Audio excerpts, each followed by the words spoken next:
Hello बच्चों, good evening.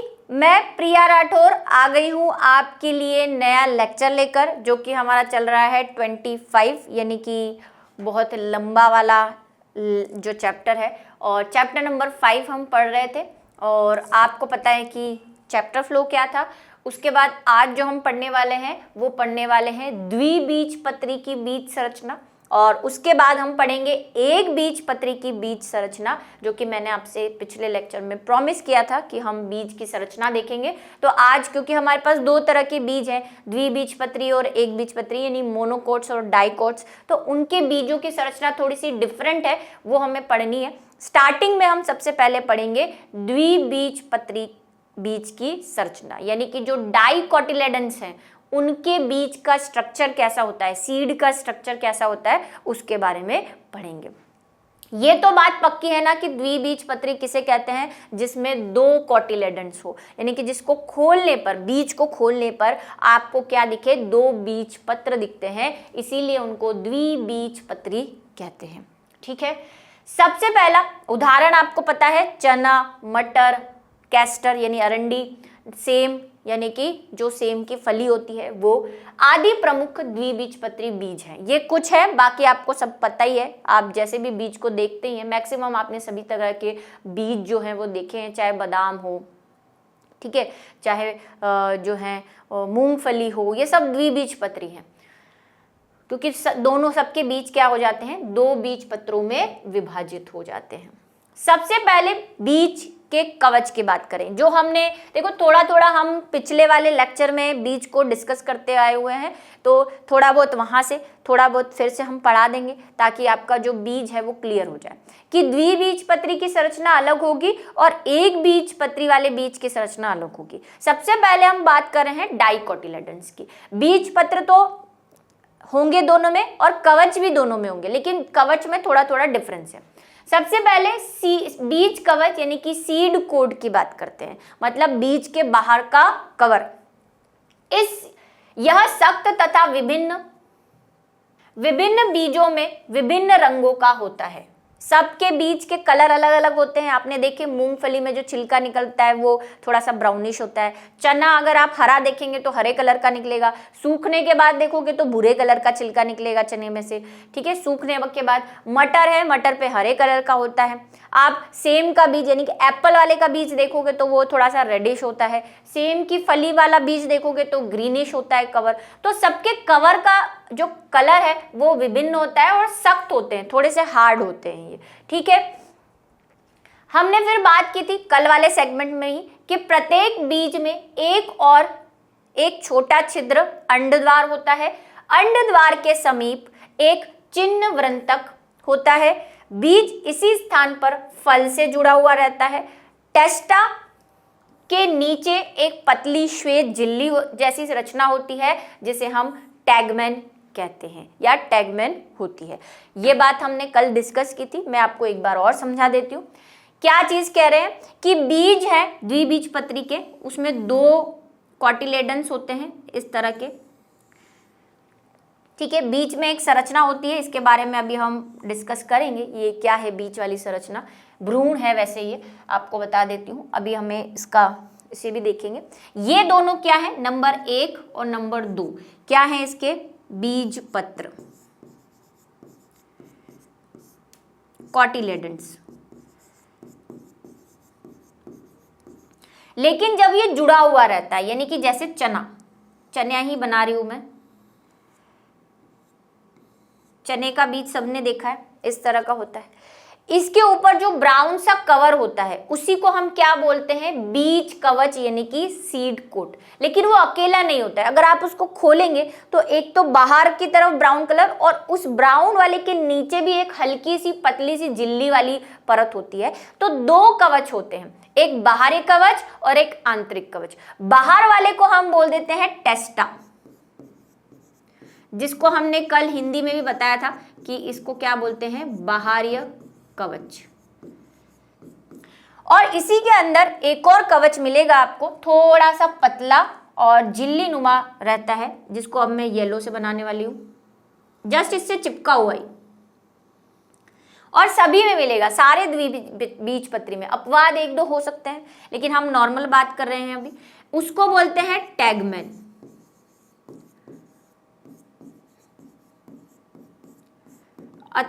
अंतः कवच, ठीक है, ये दो कवच है।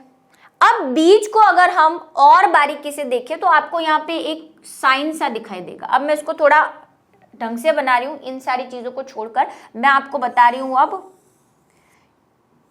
मटर का पौधा, क्योंकि मटर वाले में आपको अच्छे से दिख जाए। मटर का पौधा इन द सेंस मटर का बीज, ठीक है। तो जब आप मटर के बीज को देखोगे जहां से वो जुड़ा हुआ रहता है फली से, उस जगह पे तो आपको एक जगह दिखती है जहां से वो फली से जुड़ा हुआ रहता है। कोई भी बीज फल से जहां पे जुड़ा होता है उसको हम कहते हैं वृंतक, इंग्लिश में उसे कहते हैं हाइलम। और इसी वृंतक को और हिंदी में क्या कहते हैं, नाभिक। किसी बुक में आपको नाभिक लिखा हुआ भी मिल सकता है। साथ ही में इसमें एक और छोटा सा छेद होता है जो आपको वैसे तो नहीं दिखेगा, क्योंकि वो मैग्नीफाइंग ग्लास से देखना पड़ता है या माइक्रोस्कोप से देखना पड़ता है। एक और छेद होता है यहाँ पे, जो हमने कल भी कहा था मैंने, वो क्या होता है, वो होता है बीजांड द्वार। कल वाली क्लास में मैंने आपको बताया था।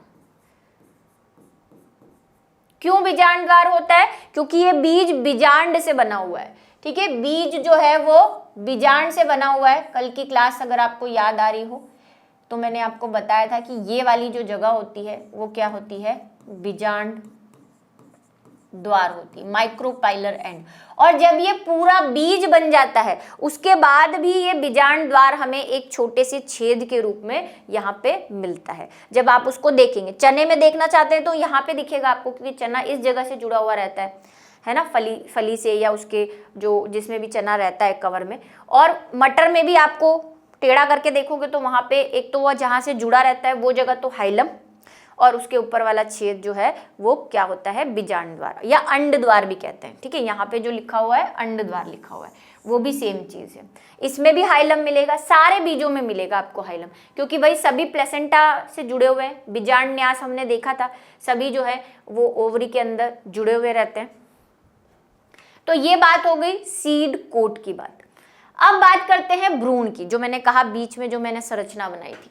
बीज कवच या टेस्टा व टैगमैन के उतारने के बाद भ्रूण दो बीज पत्रों के मध्य स्थित होता है। भ्रूण में एक छोटी गोल अक्ष होती है जिसके दोनों ओर दो बीज पत्र होते हैं। इतनी कहानी को समझा दूं पहले। क्या कह रहा है कि जैसे ही हमने कवर उतारा तो हमारे सामने वही चने वाला ही बना रही हूं, ऐसे दो क्या आ गए, संरचनाएं खोला हमने चने को, कवर हटाया तो हमें ये दिखा, ये तो क्या है, ये बीज पत्र है, कॉटिलेडन्स।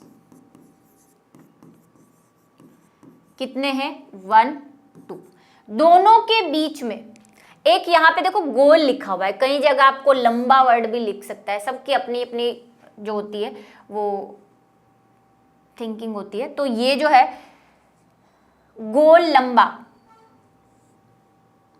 ऐसा सा दिखता है आपको। और जब आप अंकुरण बीज देखते हैं, चने का बीज देखते हैं, है ना, चने का बीज देखते हैं तो, या अंकुरित मूंग देखेंगे या अंकुरित चना देखेंगे तो उसमें लंबी सी वाइट सी बाहर निकली होती है, वो भ्रूण से ही निकली होती है। तो ऐसा आपको खोलने पर भी दिखता है। तो कई बुक्स में क्या करते हैं, इसको थोड़ा बड़ा बना देते हैं, जैसे अभी मैं बनाने वाली हूं, ऐसा दिखता है आपको। ये क्या है, ये इसका भ्रूण है, एम्ब्रियो है, दोनों कॉटिलेडन्स के बीच में। लेकिन हम इतनी सी संरचना में क्या इसको अच्छे से स्टडी नहीं कर सकते, इसलिए मैं थोड़ा ओपन करके आपको लंबा बताऊंगी। ये इस तरह का, क्योंकि हमें बहुत कुछ इसमें देखना है, और कॉटिलेडन्स में छोटे बना रही हूं क्योंकि अभी हमें काम किससे है, भ्रूण से, ठीक है। कॉटिलेडन्स को मैंने छोटे कर दिए क्योंकि अभी हमारा हीरो जो है वो भ्रूण है, भ्रूण के बारे में पढ़ना है हमें। भ्रूण में छोटी अक्ष है जिसके दोनों ओर बीजपत्र होते हैं, दोनों ओर बीजपत्र है।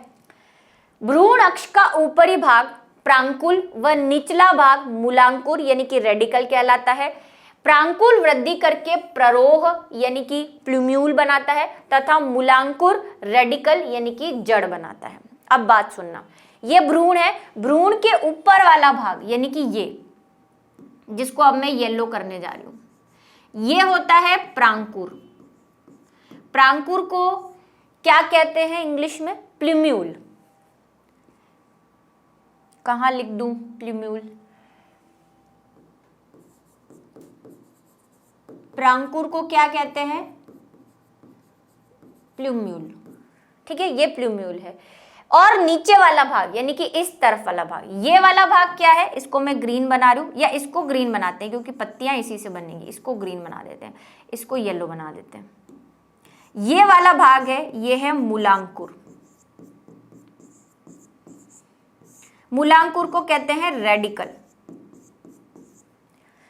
ठीक है, इससे क्या बनेगा? इससे आगे जाके आपकी पहले तो पत्ती निकलती है, ये बात मैंने बहुत थोड़े दिन पहले बताई थी कि जब भी किसी बीज से पौधा बनना होता है तो सबसे पहले पत्तियां दिखाई देती है जमीन के ऊपर, उसके बाद वो लंबी होकर तना दिखता है, तो जिसको हम प्रीमोर्डियल लीफ भी कहते हैं, है ना, प्राक लीफ, प्राक पत्ती भी कहते हैं। तो इससे तना बनेगा यानी कि शूट बनेगा, है ना। शूट क्या होता है मैं बता चुकी हूँ, तना सिर्फ बीच वाले पोर्शन को कहते हैं। शूट बोला इसका मतलब उसी पे पत्ती है, उसी पे पुष्प है, उसी पे फल लगने हैं, और तना शूट का ही एक भाग है। तो तना और पत्ती यहाँ से निकलेंगे, ये ऊपर जाएगा, और नीचे से ये मूलांकुर है। मूल से आपको समझ में आ रहा होगा, मूल मतलब जड़, तो इससे क्या निकलना है? जड़ निकलनी है। ठीक है, इससे क्या बनेगी? जड़ बनेगी। अभी इसी के साथ दो चीजें आपको और समझनी है जो मैं आपको नेक्स्ट बोर्ड पे समझाऊंगी, या यही बता देती हूँ, काम को यहीं खत्म करते हैं। चलो देखो, ये जो है ये वैसे आप 12th में फिर से पढ़ेंगे, इसलिए मेरी बात को मैंने कल ही बोल दिया है, कल या परसों वाली क्लास में, कि भाई आपको जो है सारी चीज़ें अभी से पढ़ना। 12th में सिर्फ इतना लिख देंगे, हालांकि मैंने बढ़ाया है 12th वालों को इस बार भी, लेकिन इतना ही लिख दिया जाएगा, क्लास 11th में पढ़ा होगा, तो इसको बहुत ध्यान से पढ़े क्योंकि 12th में फिर से इनका आने वाला है। देखो ये जो बात हो गई, ये प्रांकुर हो गया, और ये बात हो गई मूलांकुर की। अब प्रांकुर के नीचे वाला ये जो पोर्शन है, जो मैं अभी लाइन लगा रही हूं, इतना वाला, एग्जैक्ट ये जगह नहीं है, लेकिन हम तो भाई डायग्राम में तो एक ही जगह बता सकते हैं। और इसी तरह मूलांकुर के नीचे वाला ये जो भाग है, ये, इन दोनों को क्या कहते हैं? ये प्रांकुर के जस्ट नीचे जो कोशिकाओं का समूह पाया जाता है उसे हम बोलते हैं बीज पत्रोपरिक।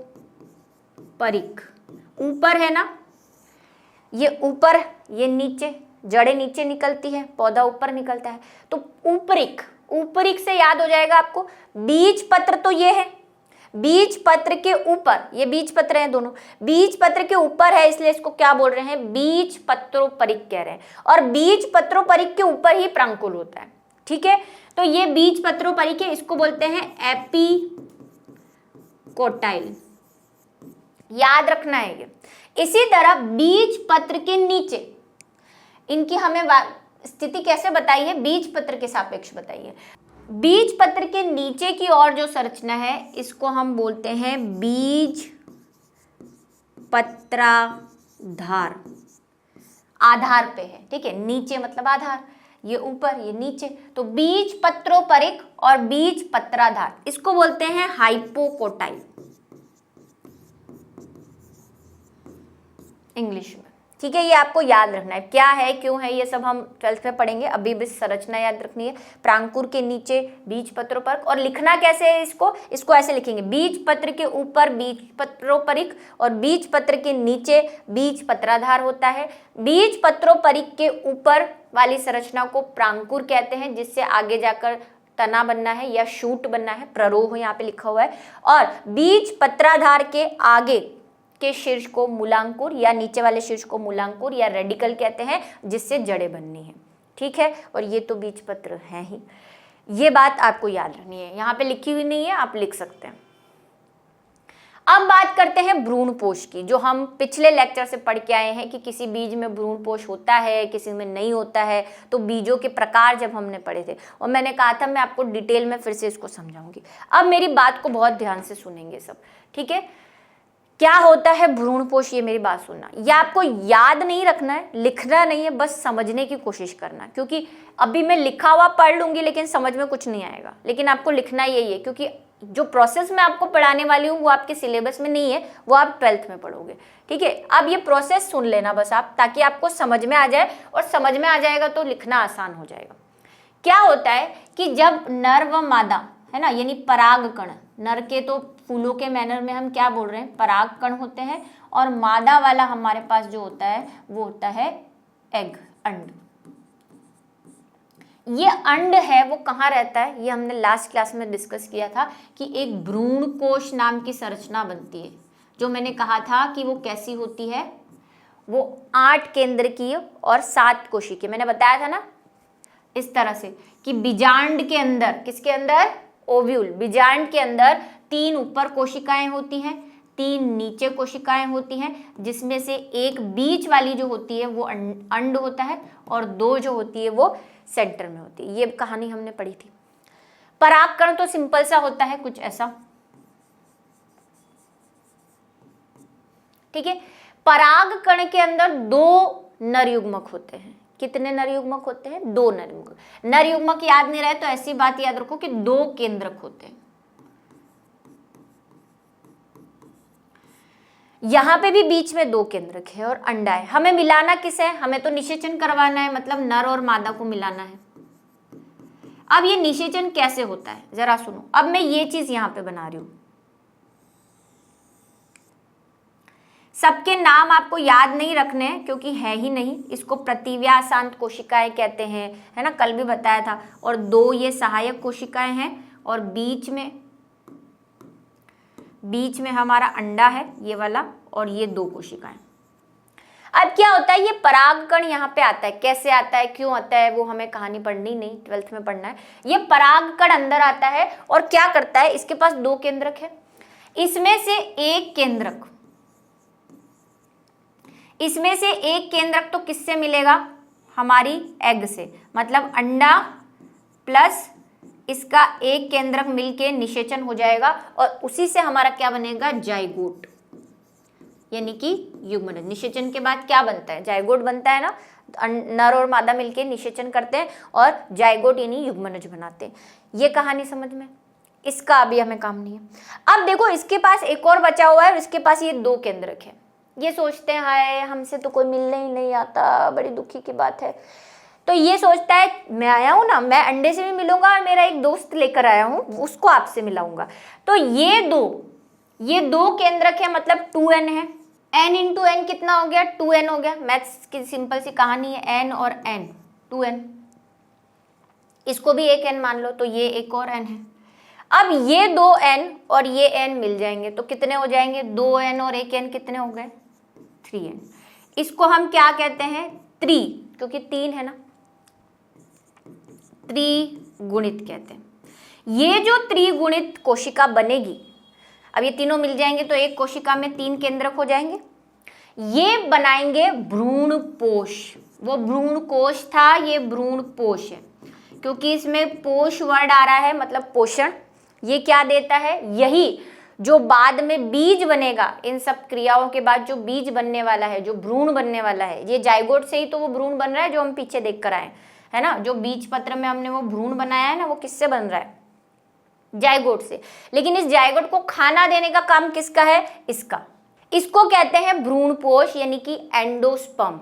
ठीक है, यही है जो हम बीज के प्रकार में देख के आए थे। जिनमें ये एंडोस्पर्म होता है यानी भ्रूणपोष होता है, उसको भ्रूणपोषी बीज कह देते हैं, जिनमें नहीं होता है उसको अभ्रूणपोषी।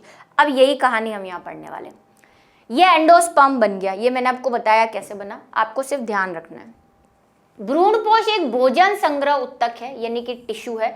इसका निर्माण द्वितीय केंद्रक द्विनिषेचन क्यों बोल रहे हैं, एक तो देखो यहाँ पे हो रहा है, एक अंडा और एक नर युग्मक, इन दोनों का भी निषेचन हुआ, तो एक निषेचन ये, प्लस इसका एक नर युग्मक और हमारे 2 अंडे वाले के 2 नर युग्मक, ये भी एक निषेचन ही है क्योंकि नर और मादा ही मिल रहे हैं इसमें भी। तो इसको हम क्या बोल देते हैं, द्विनिषेचन बोल देते हैं। नंबर 1 नंबर 2 बार निषेचन हुआ, एक बार इनका, एक बार ये 2 और इस n का, तो द्विनिषेचन कह देते हैं इसको, डबल फर्टिलाइजेशन। ठीक है, के फलस्वरूप होता है। चना, मटर, सेम में भ्रूणपोष पतली झिल्ली के रूप में होता है। इन्हें अभ्रूणपोषी, ये हम कल पढ़ चुके हैं, क्योंकि चना मटर द्विबीजपत्री है और मैंने कहा था जनरली द्विबीजपत्री में भ्रूणपोष की जरूरत नहीं होती क्योंकि उनके पास बीज पत्र होते हैं खाने के लिए। ठीक है, बीज कहते हैं। जबकि अन्य बीजों जैसे अरंडी में भ्रूणपोष मांसल होता है, यानी कि फ्लैशी होता है। अरंडी हमने कल पढ़ा था ना कि क्या होता है, कैस्टर इसका एक अपवाद है।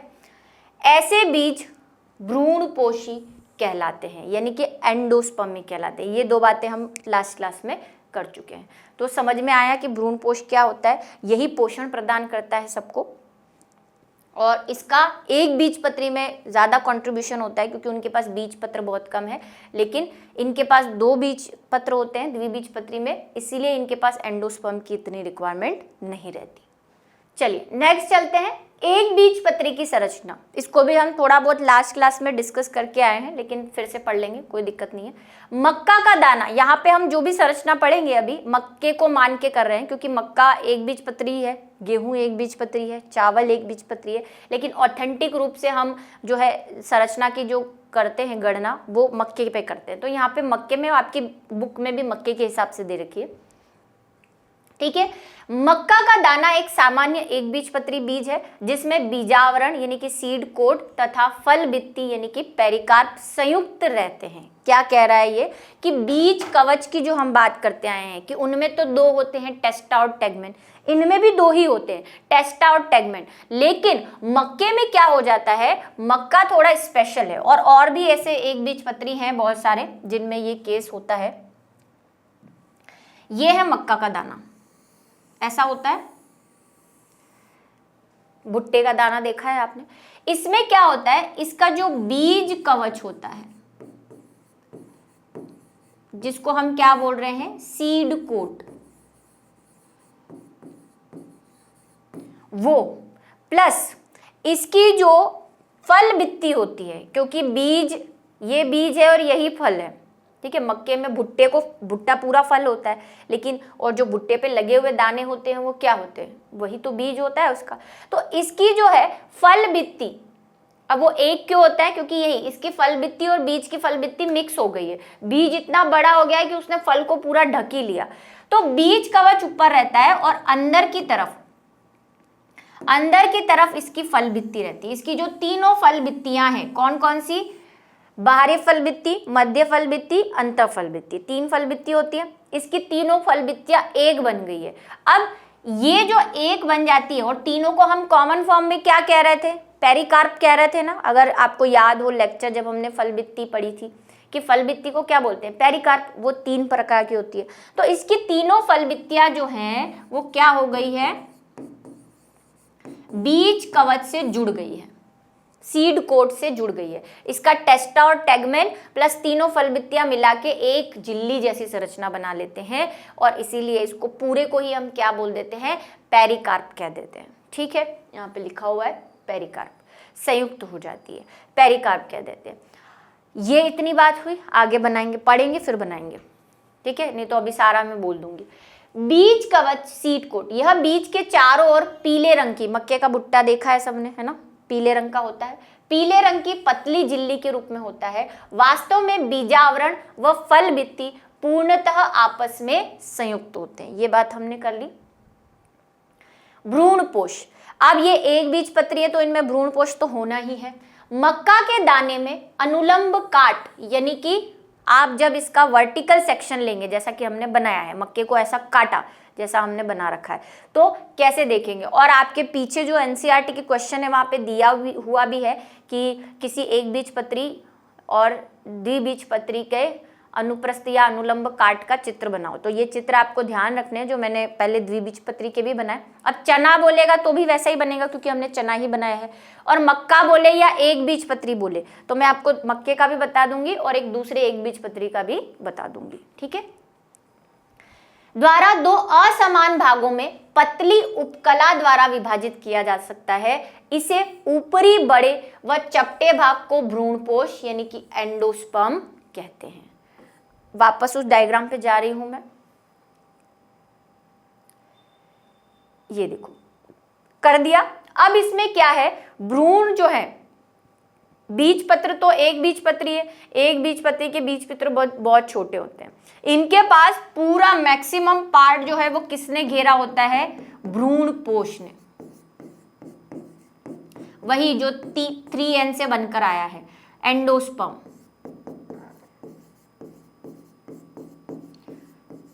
ऐसे, और एक पतली झिल्ली नमा संरचना से क्या हुआ है, ये भ्रूण से अलग किया हुआ है, यानी कि यहाँ पे पूरा भ्रूणपोष ही भ्रूणपोष है, क्योंकि इसको बहुत सारा खाना चाहिए। एक बीजपत्रियों के पास भाई बीजपत्र तो है नहीं, और वो एक झिल्ली द्वारा दूसरे भाग से अलग किया हुआ है, जैसे मैंने अभी अलग कर दिया, यही वो कह रहा है।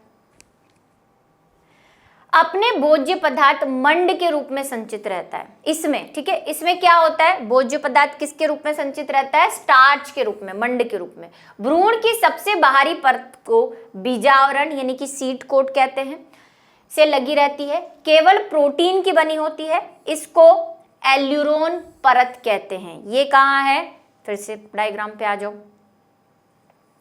ये हो गया बाहरी कवच, ये हो गया फलभित्ति। इन दोनों के नीचे एक और परत पाई जाती है जो अब मैं ग्रीन बना रही हूं।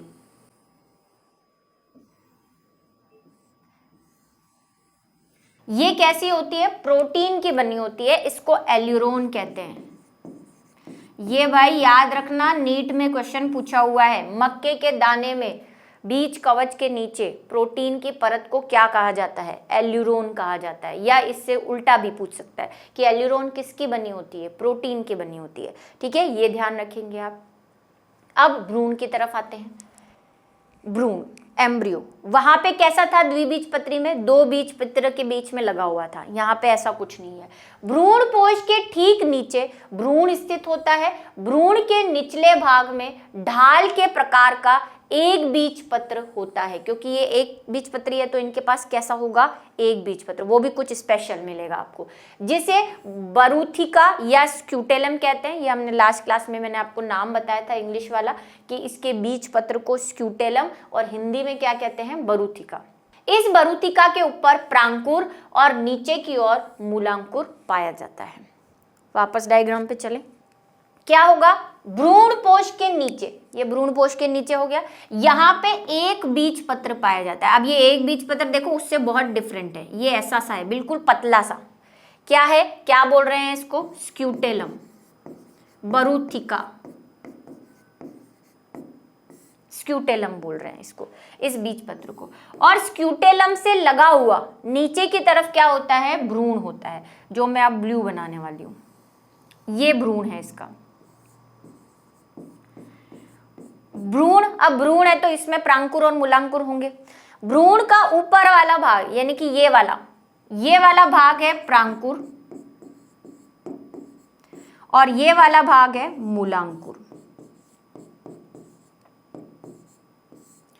ठीक है, बात समझ में आई। ये हो गया मक्के का क्या, मक्के का बीज, या एक बीजपत्री का बीज बोलेंगे तब भी आपको यही बनाना है। एक मैं चावल या उसका भी बता दूंगी आपको, ताकि आप थोड़ा सा ध्यान रखें, ठीक है। और पीछे क्वेश्चन भी है। बात समझ में आई। बीज कवच, फल भित्ति, उसके बाद एल्यूरोन, फिर भ्रूणपोष क्योंकि इसको खाना चाहिए, ठीक है। उसके बाद क्यों चाहिए, क्योंकि इसका बीजपत्र तो बेचारा पतला सा है, एक ही बीजपत्र है जिसको स्क्यूटेलम बोलते हैं। स्क्यूटेलम के नीचे भ्रूण है जिसमें ऊपर वाला भाग प्रांकुर और नीचे वाला भाग मूलांकुर। एक और चीज जो हमने वहां पे डिस्कस की थी वो भी मैं यहाँ पे बताऊंगी, उसमें हमने एपिकोटाइल और हाइपोकोटाइल की बात की थी। यहाँ पे एपिकोटाइल हाइपोकोटाइल नहीं है, यहाँ पे कुछ और है, बताती हूँ भी। प्रांकुर व मूलांकुर दोनों एक एक आवरण द्वारा ढके होते हैं, जिन्हें भ्रूणाग्र चोल व भ्रूण मूल चोल कहते हैं। ये हिंदी वाले बहुत ही खतरनाक, ठीक है। क्या है मैं समझा रही हूँ। अब मैं क्या बना रही हूँ, चावल का दाना बना देती हूँ। होता सभी में है लेकिन हमने मक्के का तो बना दिया, अभी चावल का एक बता देती हूँ आपको।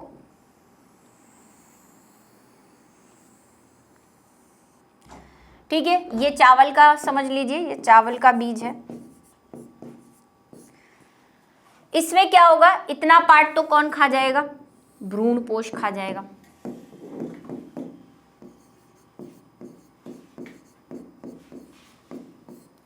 थोड़ा सा और ले लेती हूं मैं, ताकि चीजें आपको अच्छे से दिख जाए। अब वो मैं सारा नहीं लिख रही, ये बीज कवच है, लेबलिंग सब वही रहेगी जो पहले थी, ठीक है। इसमें एल्यूरोन नहीं होता, इसमें बीज कवच होगा और फल भित्ति होगी। एल्यूरोन सब में नहीं होता। स्क्यूटेलम, ये इसका बीज पत्र है जो बिल्कुल पतला सा है।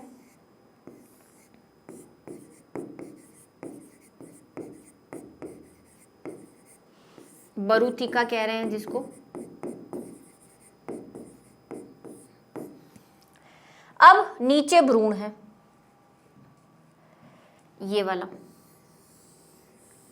इधर हम बात कर रहे हैं प्रांकुल की। ये जो अब मैं ब्लू लाइन बना रही हूं, ये क्या है? प्रांकुर। और इधर जो मैं ब्लू लाइन बना रही हूं, ये क्या है? मूलांकुर। उनमें प्रांकुर और मूलांकुर के नीचे ऊपर दो संरचनाएं थी जिसको हम बीज पत्रोपरिक और बीज पत्राधार कह रहे थे, ठीक है। यहाँ पे नीचे नहीं है, यहाँ पे ऊपर है। देखो यहाँ पे क्या होता है, प्रांकुर के ऊपर एक कवरिंग होती है, ऐसी आप छोटी सी लेयर बना सकते हैं, दो। ये लेयर परत होती है जिससे हम क्या कहते हैं, हिंदी में तो हम इसे बोल रहे हैं भ्रूणाग्र चोल, क्योंकि प्रांकुर हमारा आगे जाएगा, जमीन के बाहर जाएगा, इसलिए भ्रूण का अग्रभाग, ठीक है, भ्रूण का अग्रभाग प्रांकुर होता है। तो भ्रूणाग्र चोल, इंग्लिश वाला ज्यादा सही है, भ्रूणाग्र चोल। और इसको क्या बोलते हैं? प्रांकुर चोल भी कहते हैं। आपको भ्रूणाग्र चोल याद नहीं रहे तो आप प्रांकुर से याद सकते हैं। प्रांकुर के आगे वाला प्रांकुर चोल। इंग्लिश में इसको क्या बोलते हैं? कोलियोप्टाइल, ठीक है। ऐसे मूल के पास जो मूलांकुर है उसके पास भी दो परतें हैं, ऐसे कवरिंग है। इसको क्या कहते हैं? इन कवरिंग को मूलांकुर चोल। चोल का मतलब कवर, मूलांकुर के बाहर कवर है तो मूलांकुर चोल। और भ्रूण मूल चोल भी कहते हैं। और इंग्लिश में क्या कहते हैं? कोलियोराइजा, ठीक है, कोलियोराइजा। आ गई बात समझ में? ये है। ऐसा ही आप मक्के का बनाएंगे तो भी आपको ये मूलांकुर चोल और प्रांकुर सभी एक बीजपत्री में होता है, सब में बनाना है, ठीक है। तो ये चावल का है, ऐसे ही और किसी एक बीजपत्री का बोले तो वो बन जाएगा। बात समझ में आ गई आपको कि क्या फर्क होता है एक बीजपत्री और द्विबीजपत्री में? द्विबीजपत्री में दो बीज पत्र होते हैं तो इनको भ्रूणपोष की कोई जरूरत नहीं होती। उसका एक हमने अपवाद अरंडी देखा था जिसका मैंने आपको कल बना के दिखा था डायग्राम। चलिए, तो ये टॉपिक जो है हमारा यहीं पे खत्म होता है। इसी के साथ क्लास खत्म करते हैं, मिलेंगे अगले वीडियो में किसी नए टॉपिक के साथ।